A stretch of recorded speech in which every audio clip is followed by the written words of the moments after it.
भारतामध्ये जवळपास 47% लोकांमध्ये व्हिटॅमिन बी12ची डेफिशियन्सी आढळते आणि त्यातल्या त्यात महिलांमध्ये सुद्धा अधिक. आणि जे लोक शाकाहारी आहेत, म्हणजे जे नॉनव्हेज खात नाहीत, फक्त शाकाहारी आहेत, अशा लोकांमध्ये ही व्हिटॅमिन बी12ची डेफिशियन्सी अजून जास्त प्रमाणात आढळते. त्यामुळे ह्या व्हिडिओमध्ये आपण हे बघणार आहोत की व्हिटॅमिन बी12ची डेफिशियन्सी नेमकी कशामुळे होते, काय लक्षणं दिसतात शरीरामध्ये जेव्हा तुम्ही व्हिटॅमिन बी12ची टेस्ट करून घेतली पाहिजे, आणि हे व्हिटॅमिन बी12 वापरण्यासाठी आहारी असे कोणते पदार्थ आहेत की जेणेकरून आहारातूनच तुम्हाला योग्य प्रकारे व्हिटॅमिन बी12 मिळेल. तर त्यामुळे व्हिडिओ शेवटपर्यंत नक्की बघा आणि व्हिडिओ आवडला तर लाईक करा, शेअर करा आणि चॅनलला सबस्क्राईब करा.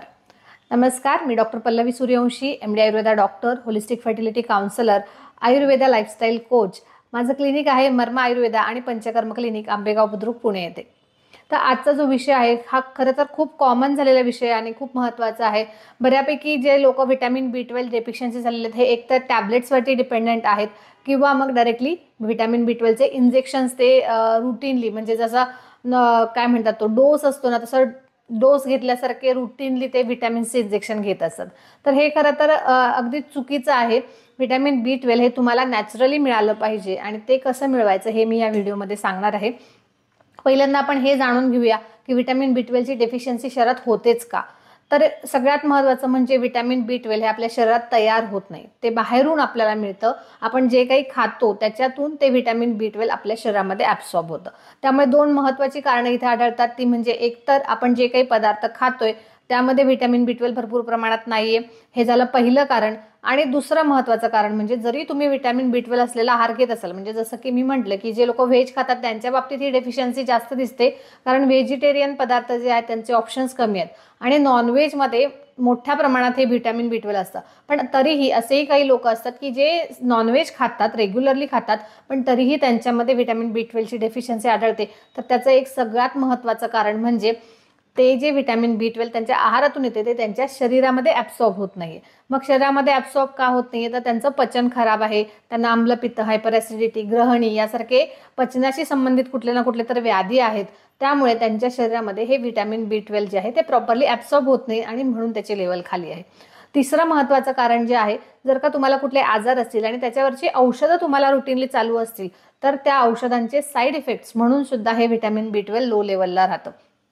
तर मग त्याच्यामध्ये ओबेसिटी असेल, हायपरटेन्शन असेल, डायबिटीज असेल किंवा इतर कुठलेही हॉर्मोनल डिसीजेस असतील तर त्याच्यामध्ये जे काही मेडिसिन्स वापरले जातात तर त्याचा साईड इफेक्ट म्हणून सुद्धा व्हिटॅमिन बी12 हे कमी दिसतं. स्त्रियांमध्ये जे गर्भनिरोधक गोळ्या ज्या आहेत त्यांचा जर वारंवार उपयोग केला जात असेल तरी सुद्धा अशा स्त्रियांमध्ये व्हिटॅमिन बी12ची डेफिशियन्सी आढळून येते. त्याचबरोबर वार्धक्य हे एक महत्त्वाचं कारण आहे. जसं जसं वय वाढत जातं तसं तसं सुद्धा ही व्हिटॅमिन बी12ची डेफिशियन्सी अधिकाधिक जाणवायला लागते. तर ही जी सगळी कारणं आहेत ही ओव्हरऑल कारणं असल्यामुळे जर का तुमचं व्हिटॅमिन बी12 कमी झालं असेल तर तुमच्या शरीरामध्ये कुठली लक्षणं दिसतात. तर पहिलं लक्षण म्हणजे व्हिटॅमिन बी12 ही ज्या आपल्या रक्तपेशी असतात ना, त्या रक्तपेशी चांगल्या बनण्यासाठी खूप उपयुक्त असं व्हिटॅमिन आहे. त्यामुळे त्या व्यवस्थित बनत नाहीत आणि मग त्यांचं ब्रेकेज लवकर झाल्यामुळे त्यातून एक बिलिरुबिन नावाचा घटक तयार होतो आणि त्यामुळे थोडीशी पिवळसर झाक आपल्या त्वचेवरती, आपल्या डोळ्यांमध्ये दिसायला लागते. तर हे एक व्हिटॅमिन बी12 कमी असण्याचं खूप महत्त्वाचं लक्षण आहे. त्यानंतर बऱ्याचदा डोकं जड होतं, डोकं दुखतं, कारण इतर कुठलंही सापडत नाही, अशा वेळेला व्हिटॅमिन बी12ची डेफिशियन्सी असू शकते. त्यानंतर सतत थकवा जाणवतो, कारण व्हिटॅमिन बी12 हा एक प्रकारे ऊर्जेचा स्रोत आहे आपल्या शरीरासाठी.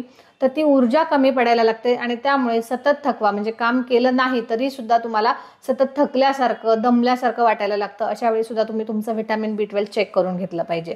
त्यानंतर महत्त्वाचं आणखी एक लक्षण जे दिसतं ना, ते हातापायांना मुंग्या येतात किंवा तळपायाची, तळहाताची जळजळ व्हायला लागते. तर ह्याचं कारण असं आहे की जी आपली सेंट्रल नर्वस सिस्टम आहे पूर्ण, त्याचे जे कव्हरिंग असतं ना ते बनवण्यामध्ये व्हिटॅमिन बी12चा खूप मोठा रोल असतो. आणि जसं जसं हे डेफिशियंट व्हायला लागतं तसं तसं ते कव्हरिंग थोडंसं कुठे ना कुठेतरी नाजूक व्हायला लागतं आणि म्हणून सुद्धा मुंग्या येणं किंवा दाह होणं, जळजळ होणं ही लक्षणं जाणवायला लागतात. त्याचबरोबर वारंवार तोंड येणं हे एक लक्षण बऱ्याच जणांमध्ये आढळतं आणि हे कॉमनली बऱ्याच लोकांना माहिती पण आहे की ज्यावेळी वारंवार तोंड येतं त्यावेळेला आपण बिकासूल नावाची जी गोळी आहे व्हिटॅमिन बीची कॉम्प्लेक्सची, तर ती व्हिटॅमिन बी कॉम्प्लेक्सची गोळी खातो तर त्याच्यामध्ये सुद्धा व्हिटॅमिन बी12 असतं. तर तोंड वारंवार येत असेल त्यावेळेला सुद्धा तुम्ही एकदा तुमच्या रक्तातील व्हिटॅमिन बी12ची लेवल चेक करून घेणं गरजेचं आहे. तर ही सगळी जर का लक्षणं असतील तर त्यावेळेला तुमचं निश्चितच व्हिटॅमिन बी12 कमी झालेलं असतं.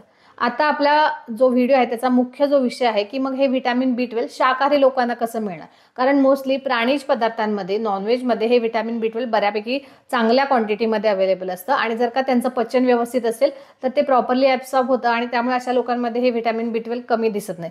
पण मोस्टली जे लोक शाकाहारी आहेत ना ह्यांच्यामध्ये हे व्हिटॅमिन B12 ची डेफिशियन्सी आढळते. म्हणून असे काही पदार्थ जे की रुटीनली जर का तुम्ही तुमच्या आहारामध्ये घेतले आणि तुमचं पचन व्यवस्थित ठेवलं तर तुम्हाला व्हिटॅमिन B12 ची डेफिशियन्सी होणार नाही.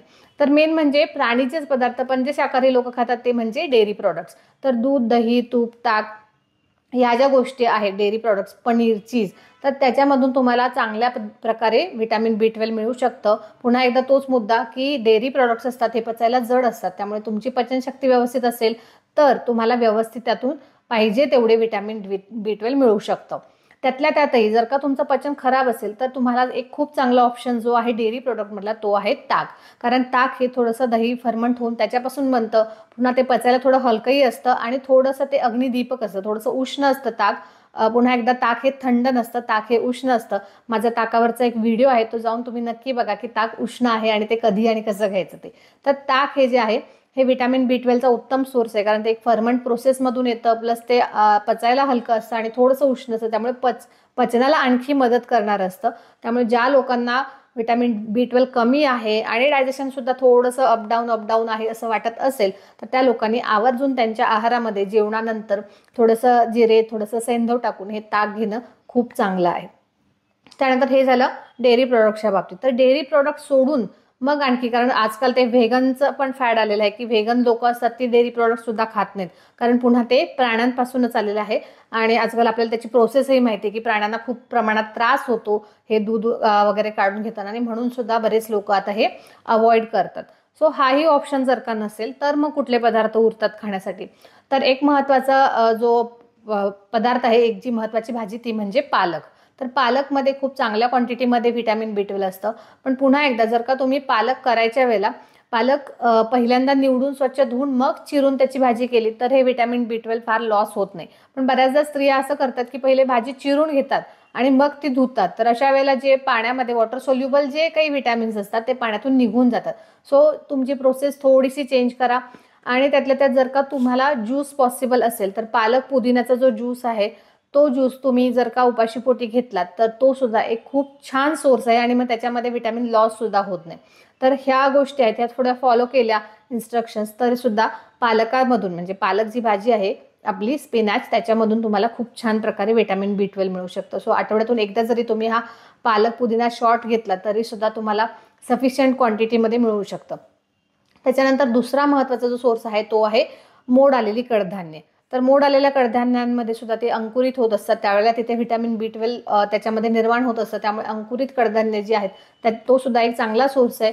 पण आयुर्वेदामध्ये जी अंकुरित कडधान्य आहेत ती कच्ची न खाण्याचा सल्ला दिलेला आहे, कारण कच्ची ती खाल्ल्यानंतर पुन्हा एकदा पचनाला जड असतात, वात वाढवतात. म्हणून ती एकतर तुम्ही बॉईल करून घेऊ शकता, उकडून घेऊ शकता, किंवा मग थोडीशी तेलावर परतून अशा प्रकारे थोडीशी त्याला कुठली ना कुठली तरी अग्निसंस्कार करून पचनाला हलकी करून मग ही मोड आलेली कडधान्य तुम्ही आठवड्यातून 1 किंवा मॅक्झिमम 2 वेळा घेतली तरी चालणार आहे. त्याच्यापेक्षा फार अतिरेक कडधान्यांचा करायचा नाहीये.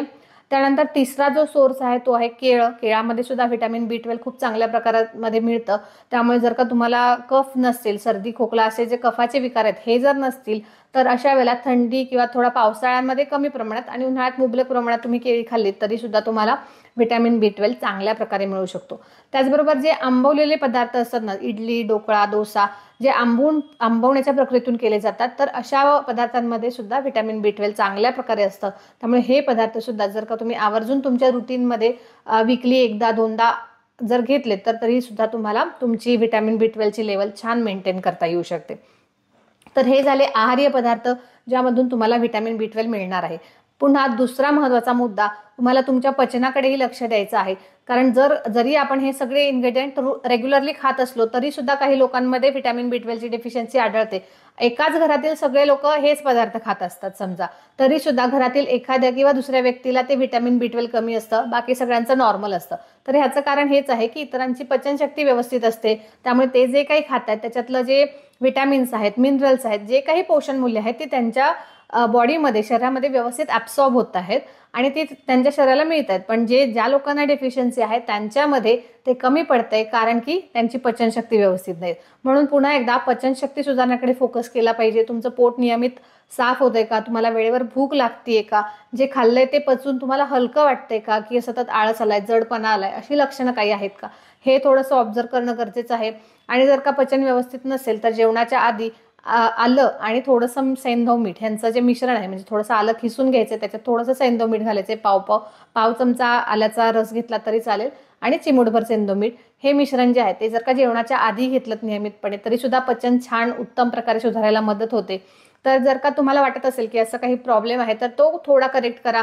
अगदीच कॉन्स्टिपेशन होत असेल तर त्रिफळा पावडर जी आहे ती तुम्ही रात्री झोपताना किंवा सकाळी उठल्या उठल्या उपाशी पोटी अर्धा ते 1 चमचा घेऊ शकता. पुन्हा एकदा ह्या गोष्टी ज्या आहेत ते तुमच्या जवळपासच्या वैद्यांकडे जाऊन डिस्कस करण्याच्या गोष्टी आहेत. फक्त व्हिडिओ बघून लगेच उपाय करणं ह्याच्यापेक्षा प्रत्यक्षात वैद्यांना भेटून त्यांच्याकडून तपासणी करून थोडंसं जर का तुमचं डायजेशन डिस्टर्ब असेल तर ते करेक्ट करून घेणं कधीही चांगलं आहे.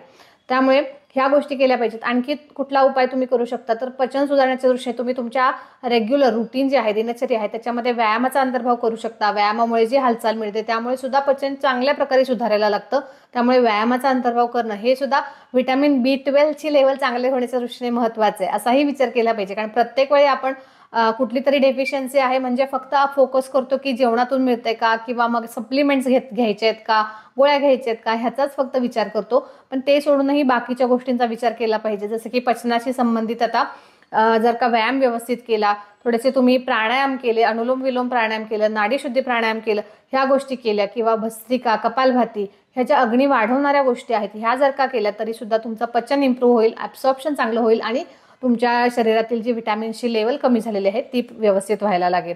तर त्याचबरोबर झोप हा सुद्धा महत्त्वाचा फॅक्टर आहे. जर का खूप जास्त स्ट्रेस असेल तर अशाही लोकांमध्ये व्हिटॅमिन B12 कमी झालेलं आढळतं. त्यामुळे स्ट्रेस कमी करणं, झोप प्रॉपर घेणं, वेळेवर झोपणं, वेळेवर उठणं किंवा जेवढी शरीराला आवश्यक झोप आहे तेवढी झोप कंप्लीट करणं, ह्या सगळ्या गोष्टी सुद्धा हे व्हिटॅमिन्सच्या डेफिशियन्सी कमी करण्यासाठी उपयोगी आहेत. त्यामुळे सगळं जे काही आहे ते तुमच्या लाईफस्टाईलमधून आहे. तुमची लाईफस्टाईल व्यवस्थित करा, तुमचं एक रुटीन सेट करा व्यवस्थित, म्हणजे मग हे जे काही डेफिशियन्सी होत आहेत किंवा हार्मोनल चेंजेस जे काही होत आहेत ते सुद्धा नॉर्मलला यायला हळूहळू मदत व्हायला लागते. तुम्हाला जर काही आयुर्वेदिक लाईफस्टाईल शिकायची असेल तर कमेंटमध्ये फक्त आयुर्वेद लाईफस्टाईल करा. तुम्हाला माझ्या कम्युनिटीची लिंक मिळेल जिथे मी फ्री आयुर्वेदा लाईफस्टाईलवरचे मास्टर क्लासेस घेत असते. तो त्याची लिंक, त्याचे डिटेल्स सगळे तुम्हाला त्या कम्युनिटी मिळून जातील. ही जी व्हिडिओ मी सांगितलं आहे, या व्हिडिओमधली जी माहिती आहे ती जर का उपयोगी वाटली असेल तर नक्की लाईक करा, शेअर करा आणि चॅनलला सबस्क्राईब करा. धन्यवाद.